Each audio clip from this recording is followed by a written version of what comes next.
우리 여러분과 함께 에녹이 하나님과 동행하였더니라고 하는 제목으로 말씀을 전하려고 합니다. 창세기 5장을 읽다 보면 이름이 이어지고 나이가 나오고 몇 살에 살고 몇 년을 살고 죽었더라가 반복됩니다. 이 건조하고 딱딱한 문장들을 읽다 보면 솔직히 우리의 마음은 갈 길이 있습니다. 처음에는 성경이니까 하는 마음에서 집중하다가 어느새 마음은 다음 장으로 넘기고 싶은 마음이 든다는 것이죠. 그러다 문득 정신이 번쩍 드는 순간이 찾아옵니다. 900살이라니. 이것이 정말 역사적인 기록일까? 아니면 오래된 신화일까? 전설일까? 지금의 현실에 맞지 않는 이야기처럼 아늑하게만 느껴지는 이 숫자들 앞에서 우리는 종종 거리감을 느낀다는 것이죠. 성경을 오랫동안 사랑해온 분들조차 이 창세기 5장 앞에서는 말 못할 난감함을 느끼곤 합니다. 마음 한구석에서 조용히 이런 질문에 고개를 들죠. 이 거대한 족보가 오늘 치열하게 살아가는 내 삶과 어떤 연관이 있을까? 죽었더라에 반복되는 이 선언이 과연 내가 어떠한 말씀을 붙들어야 될 메시지가 존재하는 것일까? 여러분도 오늘 본문의 말씀을 교독할 때 같은 생각을 했는지도 모르겠습니다. 그래서 성경은 결코 의미 없이 반복하지 않았습니다. 오히려 이 반복 속에서 우리는 피하고 싶은 한 문장을 계속해서 우리에게 들려주는 것이죠. 죽었더라. 900살이든 700살이든 누구든 이 문장을 피해가지 못한다는 것입니다. 여러분, 성경은요, 장수를 자랑하지 않습니다. 죄의 결과로 들어온 이 죽음을 조용히 그러나 분명하게 마주하게 하는 목적이 있다는 것을 살펴보게 되는 것이죠. 그리고 이 족보는 창세기 4장과 흐름을 이어갑니다. 창세기 4장에 보게 되면 가인의 삶을 조명하고 있죠. 하나님을 떠난 가인이 가인의 성을 쌓습니다. 그 성은 발전의 상징이기 전에 두려움의 산물이었습니다. 하나님과 관계가 무너진 인간은 결국 혼자 자신이 스스로 지켜야 한다는 이 막막함 속에서 무언가를 계속해서 쌓기 시작한다는 거죠. 어쩌면 우리의 삶도 그렇지 않습니까? 돈과 성과와 스펙과 인정과 자리와 관계와 영향력, 우리는 그것을 자기개발이라고 부르고 미래 준비라고 부르지만 성경은 우리에게 더 정확하게 말해줍니다. 하나님 없이 나를 지키려고 하는 마음을 쌓는 것, 이것을 가인의 성이라고 부르고 있는 것이죠. 이런 가인의 성은 겉으로는 굉장히 단단해 보이지만 속은 불안해서 쌓는 성이라고 말하고 있습니다. 혹시 무너지면 어떡하지? 언제나 의심과 함께 쌓는 벽이 가인의 성이었다는 겁니다. 그래서 더 높이, 더 두껍게, 더 많이 쌓아 올리고 싶어 하는 거죠. 그럼 문제는 그 노력 자체에 있지 않습니다. 노력은 소중합니다. 근데 문제는 그것이 나를 지켜줄 것 같처럼 느끼는 마음이 문제라는 것이죠. 은혜가 아니라 내가 쌓는 것들이 나에게 의미와 안전을 준다고 생각할 때 우리는 가인의 길을 걷고 있다고 말할 수도 있다는 것이죠. 그리고 오늘 본문은 이런 죽음의 반복 속에서 반복되지 않은 한 문장이 튀어나옵니다. 성경을 눈여겨보라고 속도를 늦추라고 말하는 것처럼 우리에게 이렇게 딱 멈추게 한다는 겁니다. 우리 21절 이하인데요. 우리 함께 읽어보도록 하겠습니다. 시작. 에녹은 65세에 무두세라를 낳았고 무두세라를 낳은 후 300년을 하나님과 동행하며 자녀들을 낳았으며 그는 365세를 살았더라. 여기 성경은 우리에게 아주 분명한 흐름 속에서 대비를 보여줍니다. 가인의 성을 쌓는 사람들뿐만이 아니라 성경에 다른 길도 있다, 이 얘기를 해주는 것처럼 들린 거죠. 모두 똑같이 죽어 유한한 삶을 살아. 그런데 똑같은 방향으로 걸어가지 않는 사람들이 존재해 이 이야기를 우리에게 말해주고 있는 겁니다. 인생에 두 갈래의 길이 있다고 우리에게 잠시 멈춰서서 생각해보라고 말하고 있는 것이죠. 인생을 혼자 지키는 길, 하나님과 함께 걷는 길, 이 둘 사이를 너희들은 지금 마주하게 되는 거야. 이 족보가 우리의 흐름 속에서 말하고 있다는 겁니다. 그렇다면 우리에게 이런 질문이 생기죠. 그럼 하나님과 함께하는 길은 무엇인가? 그 현실 속에서 어떠한 선택의 결과가 나타난다고 말하고 있는 거야. 오늘 본문을 통해서 동행의 의미가 무엇인지, 그리고 우리는 동행을 어떻게 이해해야 하는지, 에녹의 이야기를 통해서 동행의 의미를 세 가지로 말씀을 상고해보는 시간을 가지면서 본문에 담긴 의미를 상고해보고자 합니다. 그렇다면 첫 번째로 에녹이라는 인물을 통해서 배울 수 있는 하나님과 동행, 하나님과 함께 한다는 것은 도대체 어떤 의미가 있을까요? 성경은 먼저 우리에게 에녹이 65세에 무두셀라를 낳았다고 말합니다. 여러분, 성경의 기록을 볼 때요, 단순히 생물학적 나이나 숫자에만 매몰되게 되면 성경이 말하고자 하는 의미를 제대로 파악할 수 없습니다. 성경은 지금 우리에게 의학 보고서를 제출하는 게 아닙니다. 성경이 이 숫자를 기록하는 이유는 그의 인생에 정말 65세라고 하는 그 나이에 결정적인 전환점이 찾아왔다는 것을 강조하는 이야기죠. 그래서 먼저 에녹을 통해서 하나님과 동행하는 것이 무엇인지를 우리에게 주목하라고 보게 되는 거죠.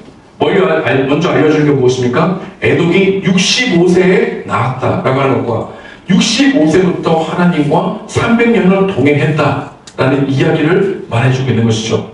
그리고 이런 일을 읽다가 65세부터 에녹이 하나님과 동행했다. 여러분, 이런 질문은 어떤 질문이 떠오릅니까? 하나님은 도대체 언제부터 에녹과 동행하셨을까? 이런 질문이 떠오르지 않습니까? 에녹이 65세부터 하나님과 동행했다면 하나님도 65세, 64세까지는 그를 모른 척 하다가 65세 된 어느 날 갑자기 자, 오늘부터 1일이다. 손잡자. 이렇게 말씀하셨을까? 아니라는 것이죠. 성경은 그렇게 말하고 있지 않다는 겁니다. 하나님은 에녹이 65세의 삶의 방향과 시선이 주님께로 향하기 훨씬 전부터, 에녹이 태어나기 전부터, 그의 어머니 태중에 있을 때부터 그와 이미 함께 하셨다는 것을 생각하게 한다는 거죠. 여러분, 에녹이 65세부터 하나님과 동행했다는 말은 하나님이 그때 갑자기 찾아오셨다는 뜻을 말하고 있는 게 아닙니다. 그 시점부터 에녹의 삶에 규정하는 중심이 하나님이었다는 것을 분명히 드러내는 시기라고 보고 있는 거죠. 하나님이 바뀐 것이 아니라 에녹의 삶의 방향과 시선이 하나님께서 더욱 분명하게 시작했던 시작이 65세라는 것이죠. 여러분, 하나님과 인격적인 만남은 무엇입니까? 여러분, 하나님과 인격적인 만남은 나와 함께 하신다는 사실을 의식하기 시작했다. 이것을 느끼는 게 하나님과 인격적인 만남입니다. 어쩌면 65세 이전의 에녹은 우리와 똑같은 삶을 살았는지도 모르겠습니다. 내 힘으로 인생을 개척해야지. 내 열심으로 성과를 내고 내 인생의 주인은 나야. 착각하며 살았을 것입니다. 내가 열심히 해서 여기까지 왔어 라고 자부했는지도 모릅니다. 그런데 65세가 되던 해에 무두셀라를 낳으면서 인생의 뒤흔드는 어떤 사건, 깊은 깨달음이 찾아왔다는 겁니다. 그리고 비로소 알게 된 것은 내 인생은 나의 혼자 힘으로 온 것이 아니구나. 내가 모르는 순간에도, 내가 교만했던 그 시간에도 하나님은 한 번도 나를 떠나신 적이 없구나. 그분이 나를 붙들고 계셨구나. 이런 생각이 더 깊이 찾아온 때가 65세였다는 겁니다. 여러분, 동행이란요, 내가 새로운 결심을 해서 하나님의 손을 잡는 것을 의미하지 않습니다. 동행은 이미 잡고 계셨던 하나님의 손을 발견하는 것이라고 우리는 에녹을 통해서 배울 수 있는 것이죠. 지금까지 내가 이룬 성취, 내가 누린 안정, 나의 가정, 나의 경력, 이 모든 것이 나의 능력으로 된 것이 아니라 하나님이 보이지 않는 동행 덕분이라는 것을 뼈저리게 인정하는 그 인식의 전환이 시작되는 순간 무엇이 시작되는 겁니까? 동행이 시작된다는 것을 우리에게 말해주고 있다는 겁니다. 난 여러분들이 이 눈이 열리기 원합니다. 이 인생에서 이 깨달음이 확실히 있을 때 동행은 시작된다는 것을 인식할 수 있는 것입니다. 여러분, 근데 혹시 여러분, 이것은 어떤 큰 위기가 찾아올 때만 이런 생각이 우리에게 드는 거 아니야? 라고 생각할 수도 있습니다.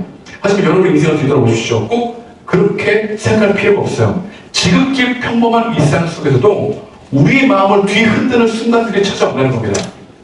가끔 퇴근길에 버스에서 창문을 바라보죠.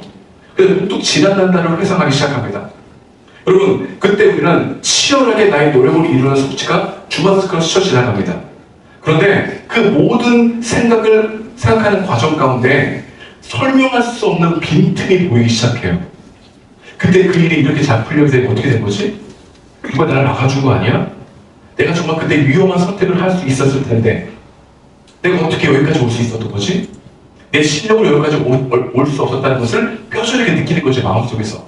설명할 수 없는 빈틈들이 보이기 시작하던 때, 나의 노력과 계획관으로 도저히 설명하지 않는 순간들, 이런 순간들이 여러분들의 인생에서 그 평범한 일상생활에서 떠오르게 하신다는 거죠. 그때 우리는 겸손해져서 이렇게 생각해야 됩니다. 하나님이 나와 동행하고 계심을 말씀하고 있는 거구나. 설명할 수 없는 틈이 보인다는 것, 내 인생은 내 힘으로 오지 않았다는 것, 그것을 느끼고 있을 때 하나님이 지금 나에게 말을 걸고 계시는구나, 내가 지금 너와 함께하고 있다는 것을 인식할 수 있도록 말이지. 여러분, 동행의 첫 번째 시작은요, 발견입니다. 발견. 내가 하나님을 붙잡은 것이 아니라 하나님이 나를 붙잡고 있다는 것을 발견하는 것이 에녹을 통해서 배울 수 있는 진정한 동행의 의미라는 것이죠. 그리고 이것은 우연이 아니라는 것입니다. 두 번째로 에녹의 족보를 통해서 우리가 배울 수 있는 하나님과 동행이라는 것은 어떤 것을 알 수 있을까요? 오늘 주어진 기록을 좀 더 자세히 살펴보면 알 수 있습니다. 21절을 다시 보십시오. 에녹이 65세에 누구를 낳았다고 말합니까? 무두셀라 나옵니다. 무두셀라를 낳은 후부터 하나님과 긴밀한 동행이 일어났다. 성경은 에녹의 아들의 이름을 결코 지나치지 않습니다. 무두셀라. 이 무두셀라라는 이름은 단순히 호칭이 아닙니다. 아들의 이름은 아버지가 이 세상을 어떻게 바라보는지에 대한 조용히 드러내는 창문과 같습니다. 아들의 이름에는요, 아버지 에녹의 삶의 반응이 무엇인지가 드러난다는 겁니다. 그렇다면 무두셀라라고 지은 이 이름과 에녹의 동행은 어떤 연관이 있을까요? 이 두 이름을 두고 학자들 사이에 논의가 깊습니다. 히브리 형태를 분석하는 언어학자들은 이 이름을 창을 던지는 자, 무기를 사용하는 자라고 하는 이름으로 사용합니다. 고대 사회에서 말을 지키는 용사를 표현하는 게 무두셀라라고 하는 표현을 언어학자들은 그 해석을 채택합니다. 그런데 유대 전승이나 다수의 보수 성경 신학자들은 성경의 문맥을 중요하게 생각하는 학자들은 이 이름 속에서 더 무거운 예언적인 의미가 있다는 것을 생각합니다. 그들의 해석은 이렇습니다. 이 무두셀라라는 이름의 뜻은 그가 죽으면 그것이 보내질 것이다. 다시 말하면 이 아이의 죽음 이후에는 하나님의 심판이 있을 것이라고 하는 이 뜻으로 무투셀라흐라고 하는 단어를 채택했다는 겁니다. 흥미로운 점은 이 해석이 단순히 언어 유희가 아니라 성경의 연대기적 흐름이 정확히 맞물린다는 사실적 근거를 드러냅니다. 이 부분을 좀 더 살펴볼게요. 무두셀라가 187세, 우리 그림 좀 껴주세요. 187세에 라멕을 낳습니다. 그 라멕은 182세에 누굴 낳습니까? 노아를 낳습니다. 그리고 노아가 600세가 되던 해에 홍수가 일어나요. 무두셀라의 나이가 182세, 그리고 그의 아들 라멕의 나이가 무두셀라 나이가 187세, 라멕의 나이가 182세. 합치면 어떻게 될까요? 369세가 됩니다. 그때까지 무두셀라는 살아있을까요? 죽어있을까요? 살아있습니다. 그리고 라멕의 아들인 노아가 600세가 되던 해에 우리가 잘 아는 노아의 홍수가 터집니다. 이것을 어디서 말하고 있느냐? 창세기 7장 5절에서 7절에서 말하고 있어요. 우리 함께 읽어보도록 하겠습니다. 창세기 5장 7장 5절 7절 시작. 노아가 여호와께서 자기에게 명하신 대로 다 진행하였더라. 홍수가 땅에 있을 때 노아가 600세라 노아는 아들들과 아내와 며느리들과 함께 홍수를 피하여 방주에 들어갔고, 여러분 369세 이후에 노아가 태어난 600년이 지난 후에 몇 년이 됩니까? 969세가 되죠. 정확하게 무두셀라가 눈을 감았을 때 하나님의 예고하신 홍수가 일어났다라고 하는 뜻을 이런 성경학자들은 보게 된 겁니다. 그래서 창을 던지는 자의 이름을 택할 것인가, 그가 죽으면 심판이 올 것이라는 의미를 택할 것인가, 이러한 논의 속에서 성경의 근거를 붙들려고 하는 학자들의 이야기들이 많았다는 거죠. 그래서 언어학적인 근거보다 홍수 연대와 맞물려 신학적인 의미를 부여해서 우리에게 이 무두셀라라는 이름의 뜻은 그가 죽으면 하나님의 심판이 임할 거다, 이런 하나님의 증언을 믿게 했다는 거죠. 그리고 이것을 유다서에 보게 되면 신약 성경이 그대로 이 에녹에 대한 설명을 하는 것을 보게 됩니다. 우리 유다서 1장 14절과 15절인데요. 이것도 읽어야 돼요. 우리 함께 읽어보도록 하겠습니다. 시작.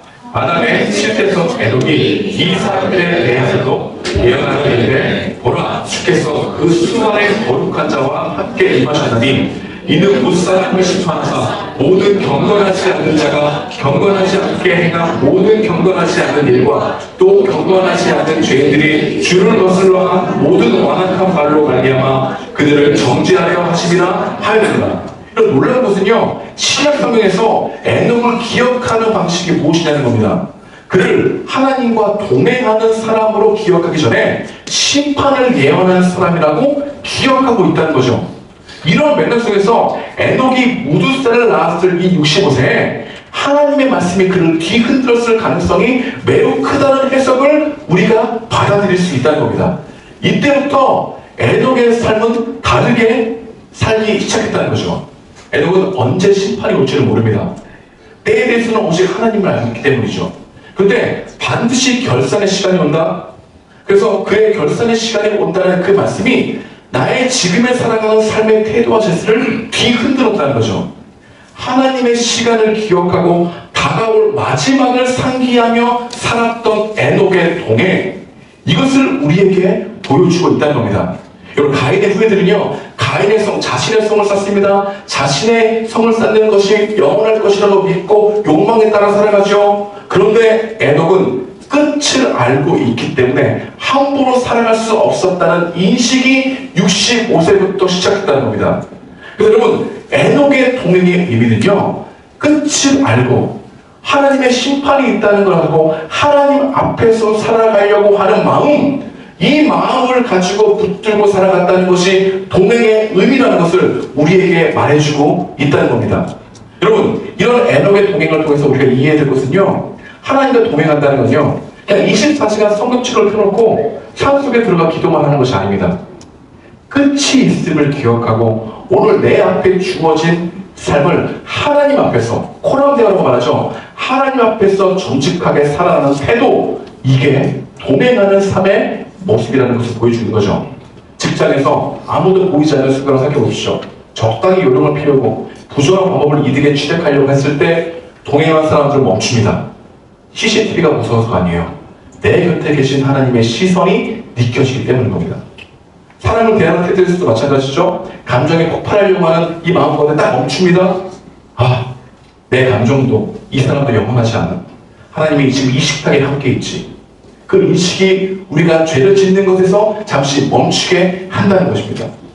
에녹은 우리에게 이렇게 말해줍니다. 끝을 기억하라. 그래야 진짜 삶이 시작된다. 이 이야기를 우리에게 해주고 있는 거죠. 근데 에녹을 통해서 배울 수 있는 동행은 모든 과정에서 하나님이 지켜보신다. 그 사실을 기억하고 살아가는 것, 이게 에녹의 삶에 많은 영향을 주었다는 겁니다.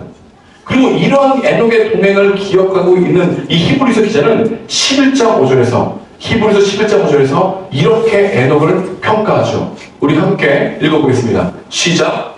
믿음으로 에녹은 죽음을 보지 않고 옮겨졌으니 하나님이 그를 옮기심으로 다시 보이지 아니하셨느니라. 그가 옮겨지기 전에 하나님을 기쁘시게 하는 자라는 증거를 받았느니라. 성경은 에녹을 하나님을 기쁘시게 하는 자로 평가하죠. 여러분, 그렇다면 에녹이 완벽한 삶을 살았다는 겁니까? 아닙니다. 히브리서 기자는 곧바로 6절에서 이렇게 말합니다. 믿음이 없이는 하나님을 기쁘시게 하지 못하나니. 즉, 에녹이 하나님을 기쁘시게 한 이유는 그의 도덕적인 완성 때문이 아닙니다. 하나님을 의식하려고 노력했던 삶 때문이라는 거죠. 우리가 여기서 꼭 붙들어야 될 것이 있습니다. 믿음이란 실수하지 않는 능력이 아니에요. 넘어지지 않는 힘이 믿음이 아닙니다. 믿음이란 넘어질 때마다 하나님을 찾는 방향성, 그 실수했을 때마다 하나님의 자비를 구하는 태도, 반복해서 죄를 지어도 하나님께 회개하려고 하는 마음의 자세, 때마다 주님이 나와 함께 계신다는 사실을 잊지 않으려고 하는 의식, 이게 바로 에녹의 동행에서 볼 수 있다는 거죠. 그래서 여러분, 이런 고백은요, 전 연약합니다. 그런데 저는 항상 죄가 가까이 있음을 압니다. 저는 혼자 살 수 없습니다. 오늘도 나를 붙들어 주십시오. 이 고백이 하나님과의 동행하는 마음이 있는 고백이라고 말하고 있는 것이죠. 에녹은요, 자기 확신을 삼지 않고 자기 의로 버티지 않고 자기 성을 쌓으며 안심하지 않았다는 겁니다. 매일의 삶 속에서 하나님을 의식했고 하나님의 시선을 기억하고 하나님의 자비를 구하는 삶, 이게 동행의 두 번째 의미를 말하고 있는 것이죠. 여러분, 동행은요, 하나님을 늘 만족시키려고 하는 삶이 아니라 하나님을 늘 의식하는 삶을 말하고 있습니다. 여러분, 동행은요, 죄가 전혀 없는 사람을 말하는 것이 아니라 죄에서 도망치지 않고 하나님께로 돌아가는 사람을 말하고 있는 것입니다. 여러분, 동행은요, 대단한 종교적 열심을 말하는 것이 아니라 하루하루 선택 속에서 나는 혼자가 아니다라는 것을 기억하는 삶, 이게 동행의 두 번째 의미라고 말하고 있는 것이죠. 그래서 마지막 세 번째로 우리 에녹의 족보를 통해서 배울 수 있는 동행의 의미는 무엇일까요? 창세기 5장의 족보를 보게 되면 유일하게 죽었더라라는 말이 없는 사람이 에녹입니다. 그리고 인간적으로 볼 때 에녹의 삶은 너무 짧지 않습니까? 당시 평균의 나이가 900살입니다. 그래서 365일 동안 에녹의 삶은 남들보다 3분의 1밖에 살지 못했어요. 세상의 기준으로 보면 너무나 안타까운 이른 죽음이라고 말할 수 있을 것입니다. 우리 주변에도 하나님과 동행하는 삶을 살다가 갑작스러운 이 병이나 사고로 알 수 없는 이유로 돌아가신 분들이 있지 않습니까? 우리 입술로는 하나님의 뜻이 있겠지 라는 말한 걸 속으로는 이런 질문합니다. 하나님 도대체 왜입니까? 하나님과 평생 동행한 대가가 이렇게 일찍 데려가시는 겁니까? 왜 저렇게 악한 사람들은 저렇게 장수하고 잘 사는데 왜 이렇게 신실한 사람은 일찍 데려가십니까? 우리 모두는 이런 안타까운 질문이 하나씩 둘씩 마음속에 남아있는 줄을 모르겠습니다. 바로 이런 아픔을 가진 우리들에게 성경은 아주 특별한 단어를 우리에게 주목하게 합니다. 성경은 에녹에게 죽었다라고 하는 표현을 쓰지 않고 대신해서 하나님이 그를 데려가심으로 라고 하는 단어를 사용한답니다. 여기서 데려가시다라고 하는 이 히브리어 라카는 죄를 체포하듯 끌고 가다라는 뜻이 아닙니다. 마치 이 단어는 신랑이 신부를 맞이하며 데려갈 때, 아버지가 너무 사랑스러운 자녀를 번쩍하러 들려올 때 사용하는 단어가 데려가심으로 라고 하는 단어인 것이죠. 이 단어가 에녹을 어떻게 바라보셨는지를 우리에게 말해주고 있는 겁니다. 하나님이 에녹을 남들보다 일찍 데려가신 것은 그 어떤 형벌도 비극도 아니라는 것이죠. 그의 삶은 짧게 끝난 것이 아니라 하나님의 특별한 의도와 뜻이 있어서 먼저 부르셨다는 의미를 해석하도록 우리에게 데려가셨으므로 라고 하는 단어로 볼 수 있게 하신 거죠. 그래서 죽었다는 의미가 아니라 데려가셨다는 이 표현은 우리의 인생의 가치가 시간의 길이에 갇혀있지 않다는 것을 말해주고 있다는 것입니다. 그 대신에 성경은 무엇을 주목할 것인가? 인생이 길든 짧든 내가 원하는 시간이 끝나든 내가 원하지 않는 시간이 끝나든 마지막 시간을 결정할 권한이 온전히 하나님께 있다라고 하는 것을 믿고 걸어가는 것이 동행의 의미라고 말해주고 있는 것입니다. 동행이란 무엇입니까? 내 인생의 시계를 하나님께 맡기며 살아가려고 노력하는 것. 하나님의 기준이 나의 기준이 되고 하나님의 말씀이 나의 말씀이 되고 하나님의 시간과 나의 시간이 다르다는 것을 몸소 받아들이려고 하는 삶의 태도와 제사로 하루하루를 뚜벅뚜벅 걸어가는 것을 동행이라고 이야기하고 있다는 겁니다. 그래서 여러분, 내가 지금 얼마나 많이 수고했는가, 인생의 수명이 길고 짧은 게 중요한 게 아니라 지금 내가 누구와 함께 걸어가고 있는 게 훨씬 중요하다라고 하는 의미를 우리에게 주고 있는 것이죠. 내가 매일매일 주님과 걷고 있다는 것은 나의 뜻이 주님의 뜻에 맞춰지는 것이고 나의 시간이 주님의 시간에 다름을 믿고 그분의 섭리를 신뢰하며 살아가는 것이 진정한 동행의 의미다. 이 메시지를 받을 수 있다는 겁니다. 그럼 그렇습니다. 우리는 오늘 에녹의 이야기를 통해서 하나님과 동행한다는 의미가 무엇인지 세 가지로 살펴봤습니다. 하나님과 동행한다는 것은 내가 하나님을 붙잡고 있는 것이 아니라 하나님이 이미 나를 붙잡고 있다는 눈이 열리는 것, 발견하는 것, 이때부터 동행이 시작한다는 것을 우리에게 말해주고 있죠.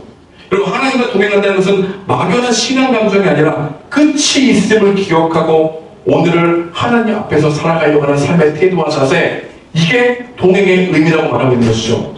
내 인생이 영원하지 않다. 그래서 오늘의 말과 오늘의 선택과 오늘의 침묵이 하나님 앞에서도 가볍지 않다는 것을 인정하는 삶의 태도, 이게 동행이라고 말하는 겁니다. 그리고 마지막 세 번째로 내 인생의 시계는 하나님께 맡기는 것, 그것이 동행의 참된 의미이죠. 나의 때와 하나님의 때가 다르다는 것을 매일매일 몸소 받아들이려고 하는 삶의 태도와 자세, 이게 하나님과 동행하는 삶의 비결이라는 것이죠. 그런데 여기까지 설교를 들은 여러분들은 정말 한 가지 물어보고 싶겠습니다. 여러분들은 하나님과 정말 동행하는 삶을 원하십니까? 여러분, 하나님이 여러분을 이끄시는 대로 여러분들이 따라가는 것을 정말 원하는지 한번 뒤돌아보십시오. 혹시 하나님이 나를 붙들고 계심을 구속으로 여기고 있지 않은가? 나의 말과 나의 행동이 하나님 앞에서 가볍지 않다는 것을 두려워하고 있지 않은가? 나의 때와 하나님의 때가 다르다는 것을 통째로 느끼고 있지 않은가? 정말 내 인생의 시계가 하나님께 달려있다는 것을 믿는 것을 기뻐하는가? 여러분 어떻습니까? 여러분 정말 이러한 구속과 나의 때가 다른 하나님의 이끄심의 계획을 정말 기뻐하십니까? 원하십니까? 어쩌면 솔직하게 저도 이 말씀을 읽으면서 나에게 물어봤습니다. 우리는 동행의 삶이 아니라 가인의 성을 쌓고 싶어하는 마음이 있다는 것 또한 발견하게 된다는 거죠. 여러분 세상의 현실은요, 하나님을 믿고 동행하라고 우리를 부추기지 않습니다. 그것을 믿고 나아가면 너무나 불확실성에 노출될 수밖에 없다고 말하고 있죠. 세상의 상황을 보십시오. 권력이 시민을 향해 총을 겨누는 현실을 봅니다. 강대국이 ES에서 삶의 터전을 위협받는 땅들을 봅니다. 점점 벌어지는 부의 격차를 봅니다. 열심히 살아도 사라지지 않는 불안한 마음을 봅니다. 기술은 발전하지만 사람의 이 존엄은 너무나 쉽게 소모되는 느낌을 받습니다. 이런 시대에 살다 보면 우리는 본능적으로 이렇게 말해요. 이럴수록 내가 더 강해져야지. 이럴수록 내가 나를 지키도록 노력해야지. 내 성을 높이 쌓아야지. 이런 우리의 내면의 목소리가 여러분에게는 없습니까? 어쩌면 가인의 쌍을 쌓고 쌓는 우리들에게 하나님과 동행하기 싫어하는 내면에 있음을 알면서도 하나님과 동행하는 척하고 있는 우리들에게 하나님과 진짜 동행하는 에녹의 삶을 보여주므로 우리가 지금 어떤 마음을 가지고 있는지를 폭로하는 본인 것 같습니다. 지금 본문은요, 우리들이 이렇게 말하는 것 같아요. 지금 내가 어디 있느냐? 내 마음이 어디 있느냐? 나와 동행하기를 꺼려하는 너의 마음은 지금 어디 있느냐? 이렇게 물어보는 우리들에게 하시는 말씀을 들을 수 있어야 되는 것이죠. 그러나 그럼에도 불구하고 우리가 다시 일어날 수 있는 이유는 이런 불신과 의심, 자기성을 쌓고 있는 우리의 내면을 우리 주님은 아신다는 겁니다. 여러분 이것이 저에게 미스테리입니다. 무엇 때문에 우리가 동행을 하지 원하지 않아도 우리 주님은 우리가 동행하고 계실까? 무엇 때문에 하나님을 의지하게 하기 싫은 이 내면의 완악함을 아시면서도 주님은 왜 우리를 꼭 붙들고 계실까? 무엇 때문에 동행하기를 원하지 않으면서 거짓말하고 있는 우리 내면을 아시면서도 우리 주님은 왜 우리를 포기하고 있지 않을까? 여러분 무엇 때문일까요? 질문과 대답이 있겠지만 하나님이 우리와 동행하시기 위해서 성자 예수님을 십자가에 혼자 남겨주실 만큼 사랑했다고 하는 이 선언 외에는 우리가 하나님이 우리를 동행하시는 이유를 해석할 길이 없다는 겁니다. 근데 여러분 하나님은요 단 한 번도 너희가 나에게 오면 내가 함께 동행할게 이렇게 말하신 적이 없어요. 동행을 조건으로 내리신 적이 없다는 겁니다. 하나님은 늘 이렇게 말씀하세요.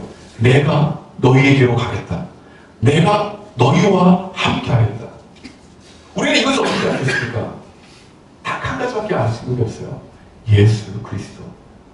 예수님은요, 내가 너희에게로 가겠다는 사실을 보여주는 확실한 근거입니다. 예수님은 성부 하나님과 완전히 동행하신 분입니다. 근데 십자가 위에서는 그 완전한 동행이 끊으셔졌죠. 그리고 이렇게 절규하셨습니다. 엘리 엘리 라마 사박다니 어찌하여 나를 버리셨나이까? 이 절규 속에 무엇이 드러나죠? 우리가 하나님을 버려도 우리가 하나님과 동행하기 싫어도 하나님이 우리를 버리지 않기 위해서 치르신 대가가 예수님이기 때문에 너희를 결코 포기하지 않는다고 말하고 있는 겁니다. 그래서 우리가 동행을 포기해도 하나님은 우리와 동행을 포기하지 않기 위해서 예수님은 혼자 주셨던 것이죠. 이것이 여러분들에게 기쁜 소식이 되어야만 동행의 참된 의미를 믿고 함께 걸어가기를 힘쓰는 믿음의 길로 걸어갈 수 있다는 거죠. 여러분 하나님과의 동행은요 우리가 완성하는 관계가 아니라 하나님이 완성하시는 관계입니다. 이걸 믿으십니까? 하나님과의 동행은요 우리가 완성해 가는 관계가 아니라 하나님이 완성해 가시는 관계입니다. 그래서 우리는 실패해도 끝나지 않습니다. 동행이요. 흔들려도 주저하지 않습니다. 동행이요. 왜냐하면 하나님이 끊임없이 우리와 함께 하심으로 내 옆에서 언제나 하나님의 계심을 알려주시기 때문입니다. 이것이 기쁜 소식이에요. 여러분의 심령이 가난해져서 하나님이 없으면 안 된다고 느낄 때 여전히 주님이 우리와 동행하시다는 것을 보여주는 증거라는 겁니다. 우리가 애통해하고 눈물 흘리며 회개하고 돌이키려고 하는 마음이 우리 가운데 생길 때 여전히 주님이 우리를 용납하고 있다고 하는 사인입니다. 우리가 벽처럼 느껴지는 큰 문제와 상황에서 내면에 힘을 주시고 기도해야 되겠다는 마음이 들 때 여전히 우리를 열렬히 사랑하시는 하나님의 속삭임입니다. 분명한 증거라고요. 그러므로 여러분, 하나님과 동행하는 삶은 잘 해내는 삶이 아닙니다. 넘어지지 않는 삶도 아닙니다. 넘어질 때마다 다시 하나님을 의식하는 삶입니다. 오늘도 내 인생의 시계를 주님께 맡기며 다시 일어나도록 도우시는 하나님을 믿고 신뢰하는 것, 주님은 이것을 우리에게 원하시는 것이죠. 저는 이 말씀을 우리가 정말 받아들이기 원한다면, 여러분의 마음 가운데 조금이라도 주님과 동행하고 싶다는 마음이 생긴다면 우리가 현실적으로 주님의 동행을 붙들 수 있는 도구가 하나 있습니다. 그것은 바로 기도입니다. 기도는 내가 잘해보겠다는 약속이 아니라 하나님 없이는 살 수 없습니다라는 고백이죠. 주님, 오늘 하루 주님께 맡깁니다. 내 분야를 맡깁니다. 내 계획을 맡깁니다. 주님, 저와 함께 해주십시오. 이 짧은 고백이면 동행이 충분하다는 겁니다. 이 고백에서 지금 우리와 함께 하신 하나님을 발견하게 되는 거예요. 그리고 기도할 때만이 지금 내가 하나님 붙드는 게 아니라 하나님 나를 붙드시고 있구나라는 것을 직감적으로 느끼게 하는 게 기도입니다. 그리고 기도를 통해서 하나님과 동행함을 더욱더 긴밀하게 느끼는 여러분과 제가 되게 주님으로 축복드립니다. 이것을 기억하십시오. 이 길은 혼자 걷는 길이 아니라 그 동행을 함께 배우는 공동체를 주셨죠. 그게 교회입니다. 교회는요, 세상의 아픔 앞에서도 분노하거나 체념으로 끝나는 게 아니라 그것을 가지고 주님께 기도함으로 동행하는 공동체입니다. 교회는요, 만민이 기도하는 집이라고 선포하는 이유는 기도를 통해서 하나님과 동행하고 우리와 동행하시는 하나님을 만났기 때문에 교회를 허락하신 것이죠. 주님, 이 땅을 불쌍하게 해주십시오. 억눌린 자의 숨을 붙들어주게 해주십시오. 주님, 우리가 무감각하게 하지 않고 주님의 아픈 곳에 우리의 마음이 주님이 계신 곳에 있게 해주십시오 라고 하는 것을 공동체가 함께 나가는 삶으로 부르셨다는 겁니다. 왜요? 동행을 더 깊이 깨닫게 하기 위해서. 여러분 마음 가운데 돌아보십시오. 나는 진짜 동행을 원하는 거예요.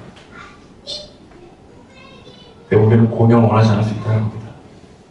여러분 진짜 동행 원하십니까? 여러분 뜻이 주님 앞에 뜻에 저와 굴복되게 원하십니까?